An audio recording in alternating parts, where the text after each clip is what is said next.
in modern Britain, you can often learn more about what the political class aren't talking about than what they are. You wouldn't know it to watch the news, but rapes in England and Wales have quadrupled in just 10 years. Other European countries, Denmark, Sweden, Germany, have experienced similar explosions since around 2015. But why? What is causing this? What has changed? And why, unlike other European countries, is the British state so unwilling to provide the full data on who is committing these crimes?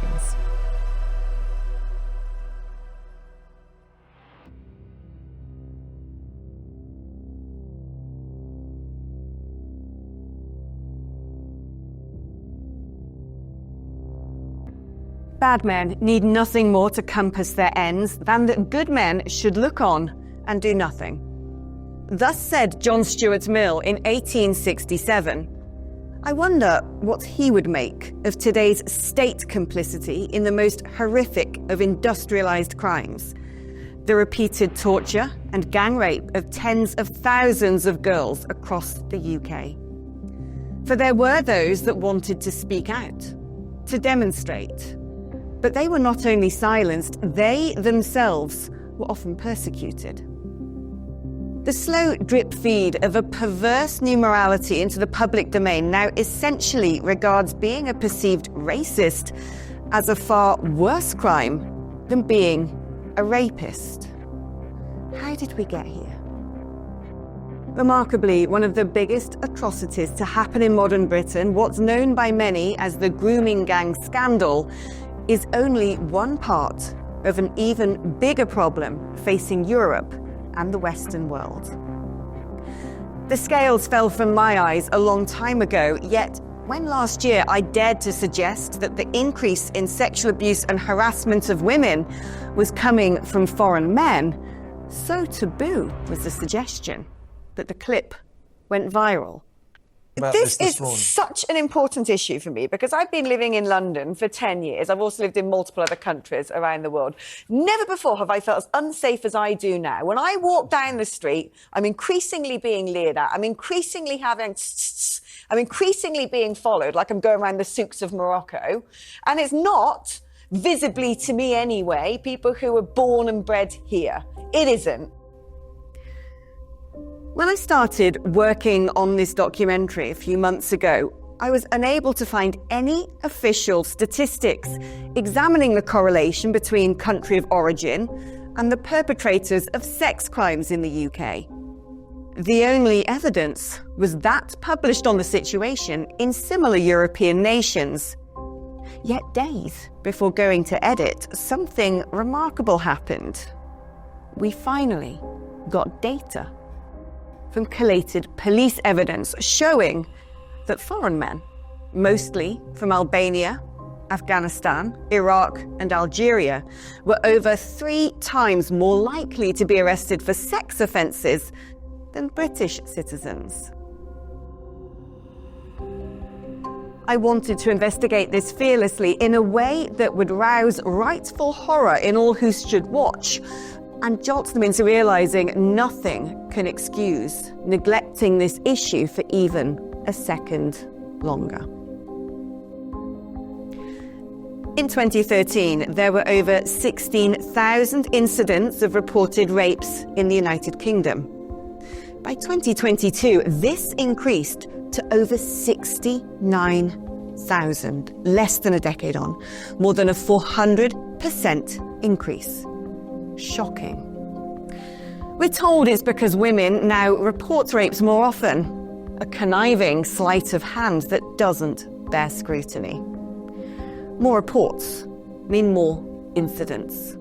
If anything, women are increasingly disinclined to engage the authorities. Such is the lack of trust and the normalization of abusive practices. This harrowing trend echoes throughout Western Europe, from Finland to Denmark, Sweden, Germany and France. But why? Something else has shot up in these nations: mass migration. Now, from my own lived experience, to coin a rather vacuous term beloved by victim game authors, the connection is self-evident. What does data actually illustrate? Let's look to Germany. Shocking figures show that between 2017 and 2021, Afghans and Pakistanis were 16 times more likely to be implicated in rape than German citizens. In Finland, only 3.3 Finnish people per 10,000 were sentenced for sex crimes in 2017, compared to 138 Afghans and 134 Iraqis. And in Sweden, we see a similar story. Between 2013 and 2018, more than half of those convicted of rape or attempted rape were born in a foreign country. In cases where the victim did not know their attacker, the figure rises to 85%. Let's break that down. Algerians were 122 times more likely to commit rape than a native Swede, and Afghans 69 times more likely. Let's look now to France. In 2023, 77% of solved rape cases in Paris were committed by men who did not even hold French passports. While in 2020, 62% of sex assaults on public transport were committed by foreign nationals. In Italy, a similar picture emerges. As a proportion of rape suspects, North Africa and the Middle East are heavily overrepresented. Afghanis and Pakistanis, for instance, are proportionally 15 times more likely to be a suspect than an Italian. Like Britain, Denmark has also experienced a surge in sexual violence from around 2015 onwards, rising from around 2,500 cases in 2012 to almost 10,000 in 2022. Sexual assaults have more than tripled in just 10 years. Conviction rates for violent crimes, the closest data we could find, are dominated by nationals from the same regions, the Middle East and North Africa. So what about back at home in the United Kingdom? According to the first analysis of its kind, recent crime statistics show that in 2024, foreign nationals were 3.5 times more likely to be arrested for sex offences than British citizens. We don't have these kinds of statistics for previous years. The data has either not been gathered or remains unpublished. But similarly, when looking at the prevalence of rape gangs, how many of those perpetrators would be recorded as being British citizens? The true figure is doubtlessly far, far higher. Do you think it's about time that the government does publish that data, or do you think it would be too explosive and lead to a huge kickback against people from those communities who actually are integrated and who actually don't deserve to be targeted? I think the government should collect and publish the data, absolutely. And you know, I'm trying to remember whether it's Sweden or Denmark, one of those countries publishes crime data by countries of origin. Germany has got much more comprehensive data than we have. And if you speak to Home Office people here, they'll tell you we largely keep data on ethnicity of victims and not of perpetrators.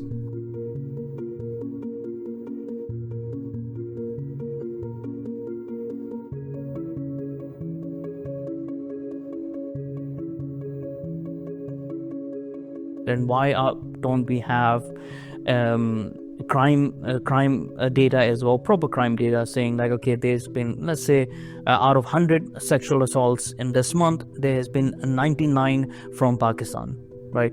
And from this particular region in Pakistan as well, because there are 4 major provinces in Pakistan. The attitudes of people in those provinces are very different as well. And we can multiply that with India, because they are even bigger. Bangladesh, Syria, Iran, whatever, like there, every different area would be different. So if we have a proper crime data to say, okay, like this from maybe, Gujranwal, the people are coming from there and they're committing 99% sexual assaults. Perhaps now we may start getting better data. Yet even with information being willfully suppressed, crimes that were formerly unheard of in the UK, perhaps indicative of foreign cultures, are now making headlines. The UK now has the highest number of recorded acid attacks in the world, with a 69% rise in the number of acid attacks in 2022 alone. Shocking new figures also reveal that in the past 6 years, police across the UK have investigated at least 175 claims of crimes involving assault and abuse using voodoo dolls and witchcraft. Honour-based abuse, which includes forced marriages, rape, death threats and assault, is also on the rise and increased in England by 60% between 2020 and 2022 alone. Similarly, female genital mutilation increased by 15% between 2022 and 2023. The NHS first began collecting data for female genital mutilation in 2015, with NHS trusts reporting a total of 37,000 reported cases overall. But it wasn't until February 2024 that Amina Noor became the first person to be convicted of assisting a non-UK person to perform FGM. She took a child to Kenya to undergo the procedure and later told the Old Bailey that the mutilation was done for cultural reasons. What you see on the news is just not even the tip of the iceberg of how many honor killings there are actually happening. In the UK, you hear a lot, there was the story of Banaz Mahmoud, that poor young woman who went to the police a few times telling them, my father is trying to kill me, my father wants to kill me. And they didn't believe her because it sounds so like the kind of thing a young woman would say when she's exaggerating. Oh, my dad's trying to kill me. But they don't understand that in these societies, that's actually quite normal for her father to try to kill her because she dared to be too Western, and she took off her hijab and she had a Western boyfriend and she wasn't living the life that they wanted her to live, and she wasn't marrying the man that they wanted her to marry. These are crimes that get women killed all the time, all over the world. And unfortunately, there's such a silence around it because they all support each other. So like in Banaz Mahmoud's case, for example, they weren't going to be getting any answers, even though there were cousins involved, there were uncles involved, her family members were involved, her siblings knew, lots of people knew, but nobody was going to say anything because that silence around it, that these honor violence and honor killings is so much embedded a part of the culture that it is like it has made it upside down, so that the girl who is being too Western, she is bringing shame to the family. So she is the bad one. Whereas her father or her uncle or her cousin or whoever is the criminal, the murderer, he is the good guy, right? And we see the same things with female genital mutilation, a big problem here in the UK and in America and Canada and everywhere else. If a blonde-haired, blue-eyed father took a razor to his daughter's clitoris, that man would be either in prison or in a psych ward. But when a Somali father does it, or when an Egyptian mother does it, then it's like, well, we'll give them a pamphlet and we'll educate them. You see, and that just empowers them. In recent years, the UK has had unprecedented levels of legal and illegal immigration, at its peak grossing over 1 million immigrants in just 1 year, largely from non-European countries. migration has added at least 3.7 million people to the UK population since 2010, with the UK topping the list of OECD nations in terms of new permanent arrivals. More people have arrived in Britain in the past 15 years than the entirety of British history between 1066 and the Second World War. Since 2018, more than 150,000 people have arrived in small boats across the Channel, mostly young men from Muslim countries such as Afghanistan, Syria, Turkey, Iran, and Iraq. Men with very different cultural attitudes towards women than we have in the West. That figure excludes those entering the country illegally by other means. It shouldn't come as a surprise to us that there are certain groups which are clearly overrepresented. I mean, going back decades, a woman going on holiday to, say, Egypt or Syria, Middle East country, a North African country, you would read the Foreign Office travel advice, and it would say in terms that, you'll have trouble if you walk around alone. So I don't see why conceptually the system still won't really admit that bringing in hundreds of thousands of men from these sort of cultural backgrounds, a large proportion of them are liable to carry on with the same mindset. So if you look at, for example, Egypt, the country my mother is from, women there, 99.3% of women report being sexually assaulted. 99.3. It's an astounding number. It sounds like hyperbole, but this is a true number, and the research was done by UNICEF. And the reason why you see such astounding numbers is because it's so much a part of the culture. It's so normalized. This idea of gang rapes that we've heard about that were happening in Germany, for example. So when men go around a woman and basically like predators, pouncing on their prey in the middle, which we saw happen in Tahrir Square in Egypt, that's called taharrush. It has a name. It's a part of the culture. It's what men do when they see a woman alone, and when she's not, protected by other men around her, then they consider her to be prey. It simply cannot be denied that some of the most appalling treatment of women is found in Islamic countries. After all, the brutality of these regimes is often the reason given for asylum claims. In 2024, new laws in Iraq, brought in by Shia Muslim parties, have seen the age of consent for girls lowered to just 9 years old, while women are deprived of the right to divorce, claim custody of their own children, or receive any kind of inheritance. In Afghanistan, women living under the Taliban's rule are not only denied an education, they are brutally banned from speaking or showing their faces in public. Now, while these examples may represent extreme Islamic laws, how far do Muslim beliefs engender sexist and dehumanizing attitudes towards women, particularly non-Muslim women? Talk to me then about what parts of the Quran say about women. Oh, that's so I think basic things, for example, like inheritance. Women would get less inheritance than men. Testimonies in court, a woman's testimony is half of a man's, and you need to bring extra female witnesses just in case one of them forgets.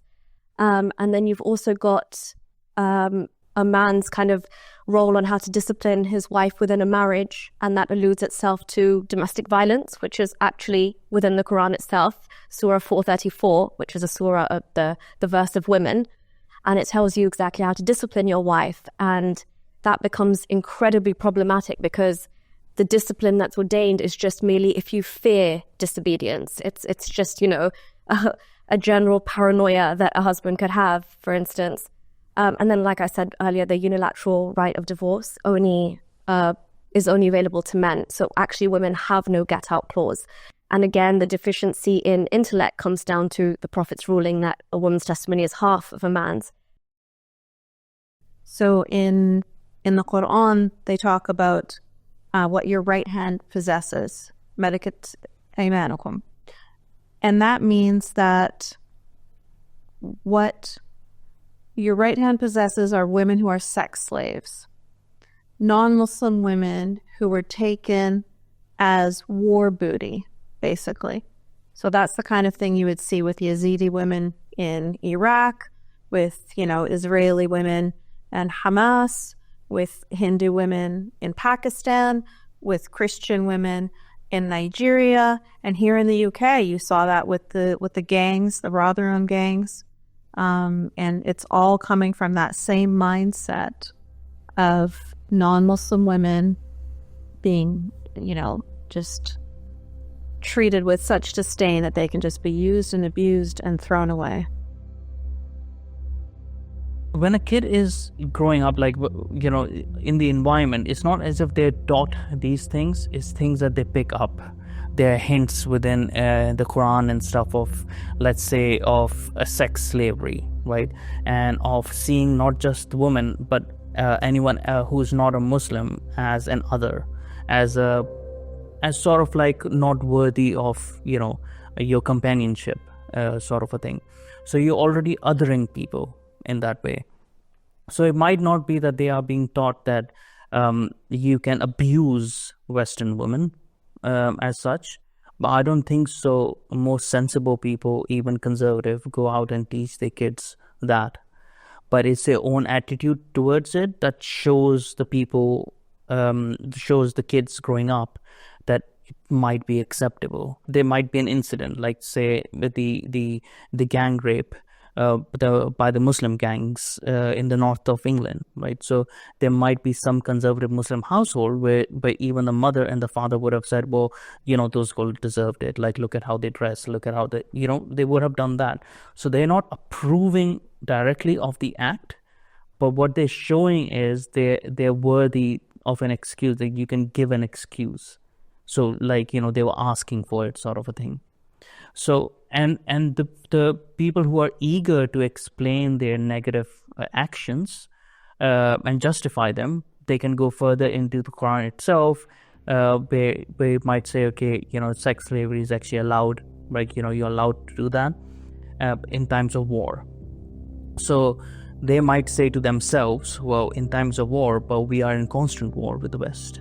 Because the West is always trying to, bomb our countries or take our advantage or whatever it might be. So in their head, they can justify it. They're constantly at war.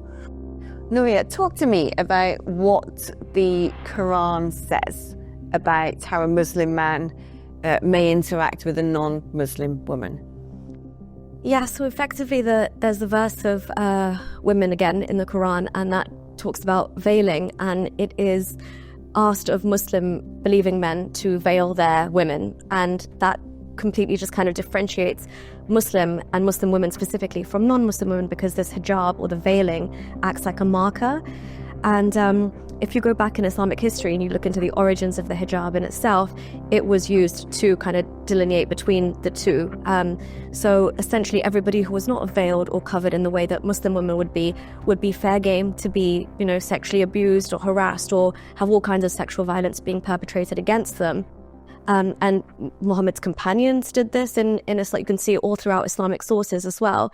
But it carries over into kind of modern life, and how we saw within the grooming gang scandal and the cover-ups that those very verses were being utilized by the perpetrators to justify what they were doing. And at times they would be saying horrific things to these, white working class girls about why they were fair game to be treated in this way. And they would actually, say these kind of racist comments towards them or talk to them about being non-believing women, and therefore the violence is kind of justified. Islamist terror attacks across the West have targeted female pop stars whose audience is primarily women and girls. The Manchester arena bombing, killing 22 people, was a targeted attack on an Ariana Grande pop concert. This deep misogyny and hatred of white Western women isn't confined to isolated terrorist attacks. The decades-long mass rape and torture of white girls by Pakistani Muslim men is arguably the most extreme example of sex-based hatred and dehumanization to happen to women and girls in modern Britain. At a sexual assault trial of one young Pakistani male, his counsel said he'd been taught that white girls were like a piece of chewing gum on the road. Part of the problem is a complete lack of integration between the communities, and you have often it's been Pakistani heritage men who have a complete split view between the women in their own community, who are covered up, often kept at home, completely not legitimate for sexual approaches in terms of young men having high libidos. And then they up the road there are, as you say, there's white working class communities with girls perhaps who aren't don't have the resources or the family support behind them that they might, but who've grown up also in a very sexualized online environment. So I think it was Jack Straw actually a generation ago who said some Pakistani heritage men viewed working class white girls as, quote, easy meat. And I mean, this starts from like the grassroots level of, if you were to be, let's say, in, just privy to, let's say, locker room talk or talk within groups of Muslim young men, you would already see the kind of denigration of white women in their eyes in terms of, we can mess around and have a good time with all of these women, but then we'll marry a good Muslim wife. And that's kind of the general MO of most young Muslim men, I would say young British Muslim men as well, when they want to have their fun. That's the kind of, like you said, whether it's porn, the result of porn having fetishized them more, but then also Islam in itself. And if you go back to, again, Islamic history, there have been expeditions where Muhammad has been riling up his followers to go and conquer new territories and, capture blonde-haired women. It's not only that the West has imported men from cultures that actively degrade women, particularly non-Muslim ones. At the same time, the force-feeding of a new moral narrative has also taken hold, making it almost impossible for anybody to speak out on this issue. For decades, schools, universities, the mainstream media, and much of the public sector have been pushing ideas such as white privilege, white fragility, and anti-racism. We're told that while white people cannot experience racism, they themselves inherently riddled with a phantom hateful prejudice towards others. And it's often women who are drawn to such toxic woke doctrines. Statistics show that particularly university-educated women have become increasingly radically left-leaning as they champion refugees, mass migration, and a brand of feminism that teaches them that it is their country and culture, the West, that has an oppressive patriarchy.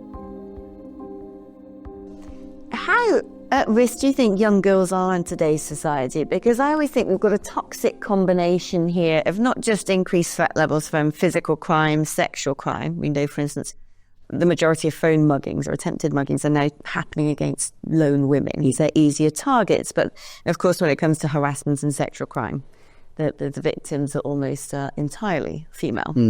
But at the same time, it is, in my experience, young girls who are most keen to adopt concepts such as unconscious bias, white privilege. And then at the same time, women are also being told to live in a very sexualized way, and that is empowerment. And I wonder how sustainable that is as a social cocktail. Yeah, well, it certainly seems to be the biggest group of people just swallowing the whole woke textbook are sort of young liberal-leaning women, which is quite ironic because in respect of what we're talking about today, they are the prime victims. And I think they're almost being disarmed from being sensibly skeptical out in public places. I was very interested, I think a couple of months ago, maybe 3 months ago, ITV News did a very good report on what it was like to be a woman out and about on the streets in the evening. I think they focused on Cardiff and Nottingham and the male harassing behaviour.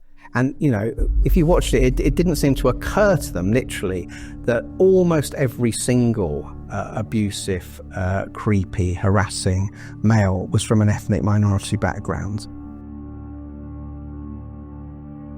More often than not, it seems to me the people who are most keen on pushing the narrative about integration, about not being Islamophobic, about things being racist, tends to be the white middle class women. And I wonder if you think that they really understand what a lot of Muslim men might think about them. I honestly think that if they did, they would take a much more different position on this because, I think, again, when we normalize the kind of, I like to call it Islam light, or the view that we're just fed, in the sense that, you know, even Western liberal feminists are very much guilty of this and thinking that Islam is just another culture that we need to respect, or that, you know, they have a different set of values, but in no way does it infringe on, you know, actual women's rights. To call it Islamophobic, I would say you are supposed to be fearful of something like that. And I just don't think that with the level of dawah that's been happening in the UK, and with the level of kind of this push of Islam being a religion of peace, a lot of, as you said, Western or English middle class women have taken that up as their fight to kind of promote that Islam is a religion of peace and it's extremely tolerant and they just have their own way of doing things. And if their women want to cover up, then so be it. But if you peel back the layers, many of those women or girls within those families are subjected to so much behind the scene. And I mean, coming from a Muslim family myself, like I said, I was one of the lucky ones, but I understand the level of coercion that goes on behind closed doors. And I don't think a lot of the women here are willing to accept that for what it is. There's a naivety in Western women, sometimes I find liberal Western women, that getting on with people, not just men, not just in relationship, in friendships as well, with like other women or other men, whatever it might be, of different cultures, that they think this is general to all liberalism, I think, so that everyone else is the same, that all cultures have the same value, that all cultures value relationships, different kinds of relationships, and men and women in the same way, the men's rights and women's rights in the same way. They think it's sort of like a Disney World or something, right? But the reality is very different. So there is that naivety, which in cases of Muslim men, conservative Islamist Muslim men, become very dangerous. In 2015, German Chancellor Angela Merkel allowed over 1 million asylum seekers, mostly men, to cross the border into Germany. Well, that year ended with the mass sexual assault of women in Cologne on New Year's Eve. The authorities reported that the perpetrators were almost exclusively from an immigrant background and of mainly Arab and North African origin. For many, this shocking incident was a wake-up call. Covered up for days by the European media, Cologne also highlighted the extent to which politicians were willing to downplay and minimize harms being done to women in order to defend mass migration.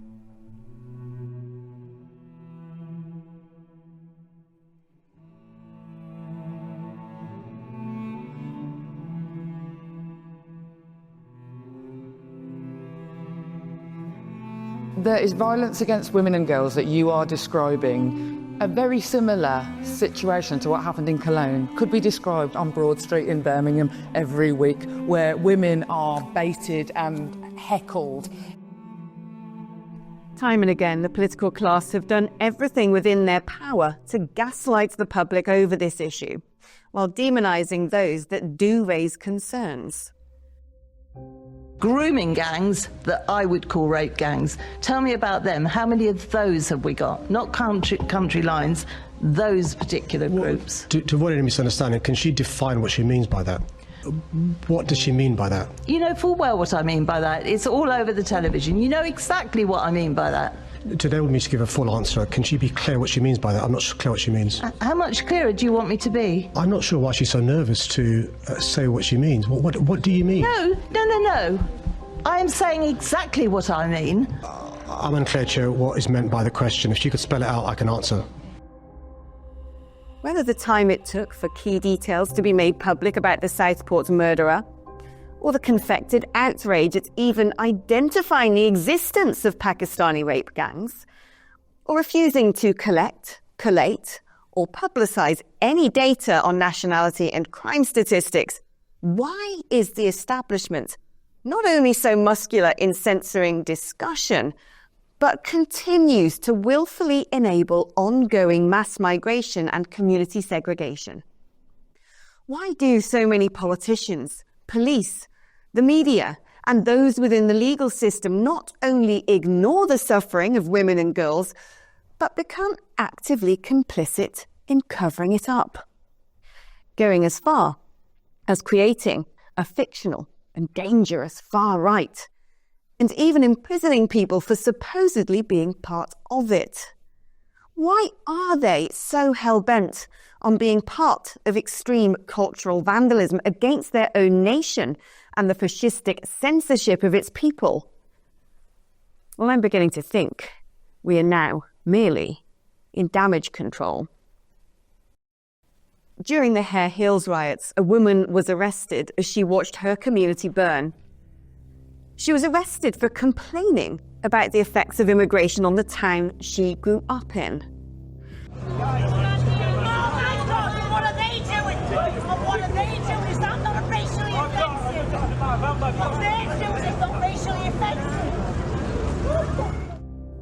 Then there was the incident of the woman who turned to the police after being spat on.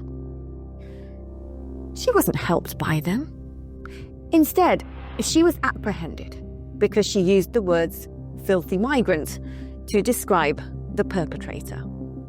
So you have a problem with my words? Yes. Because a filthy migrant just spat on me? Yeah, that is. And you've got the issue with me? We have a duty to challenge that language, yeah. And in Denmark, there was the shocking story of a 17-year-old girl who used pepper spray to fight off a rapist near a migrant centre. She was prosecuted for carrying the weapon. The message is clear. There is no problem. And if you dare think there is, then you are the problem. It is so dangerous.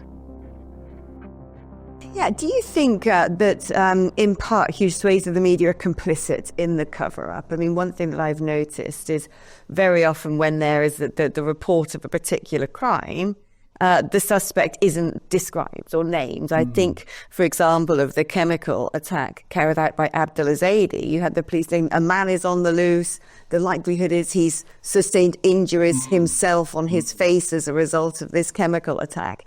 And yet they gave no description. And so you thought straight away, okay, we know what's going on here. Yes, and people will also say that the perpetrator, even if it reaches court, will be described according to the town he's living in. So you'll get like a Swansea man who battered people with a hammer in central London, and it turns out to be someone who's not originally from Swansea. So again, there's a huge level of discomfort about actually being open about the origins of perpetrators from ethnic minority groups. We treat people differently based on their ethnicity or based on their religion. So if man A has perpetrated a crime and he happens to, have the last name Smith or Jones and he's got blonde hair and blue eyes, and man B has the same crime, but maybe he's got darker skin and his name is Ahmed or Ali, then they're going to be treated differently. People are going to be afraid of the term Islamophobia, bigotry, racism, whatever. And so they're going to be treating that second man differently. And that is what empowers them. But I think something else that really winds people up is you have the public information campaigns from the Home Office, from the Mayor of London's office, where they're trying to sort of nudge young males into more respectful behaviour.